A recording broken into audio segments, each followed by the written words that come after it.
MT Vasudevan നായരുടെ രാഷ്ട്രീയ വിമർശനം ചർച്ചയാക്കി സാംസ്കാരിക കേരളം.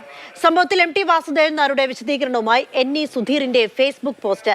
വിമർശനമല്ല, ചില യാഥാർത്ഥ്യങ്ങളാണ് പറഞ്ഞതെന്ന് MT തന്നോട് പറഞ്ഞെന്ന് സുധീർ എഴുതി. രണ്ടാം മൂഴത്തിലേറ്റ വിമർശനം പ്രതിരോധിക്കാൻ പാടുപെടുകയാണ് CPM. MT പറഞ്ഞത് എന്താണ്? MT പറഞ്ഞത് അധികാരത്തെക്കുറിച്ചാണ്. അധികാരം സർവാധിപത്യമാകുന്നതിനെക്കുറിച്ചാണ്. നേതൃപൂജയെക്കുറിച്ചാണ്.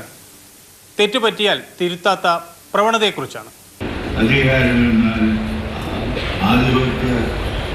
ആധിപത്യമോ സർവാധിപത്യമോ അസംബ്ലിയിലും പാർലമെന്റിലും മന്ത്രിസഭയിലും ഒരു സ്ഥാനം അവസരം, ഒരു സ്ഥാനം എന്ന് വെച്ചാൽ ആധിപത്യത്തിനുള്ള ഒരു തുറന്ന അവസരമാണ്. അധികാരം എന്നാൽ ജനസേവനത്തിന് കിട്ടുന്ന മെച്ചപ്പെട്ട അവസരമെന്ന സിദ്ധാന്തത്തെ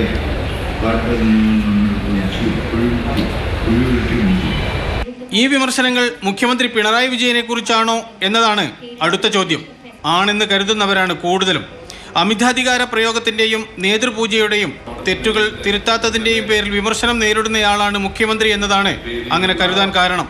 അതിനു പുറമെ മറ്റു ചില കാരണങ്ങൾ കൂടിയുണ്ട്. വിമർശിക്കാൻ MT ഉദാഹരിച്ചത് മുൻ കേരള മുഖ്യമന്ത്രി EMSനെയാണ്. മാത്രവുമല്ല, മുഖ്യമന്ത്രി പിണറായി വിജയനെ വേദിയിൽ ഇരുത്തിക്കൊണ്ടുകൂടിയാണ് ഈ കുറ്റപ്പെടുത്തൽ. എന്നാൽ വിമർശനങ്ങൾ പ്രധാനമന്ത്രിയെക്കുറിച്ചാണെന്നാണ് EP ജയരാജന്റെ വ്യാഖ്യാനം.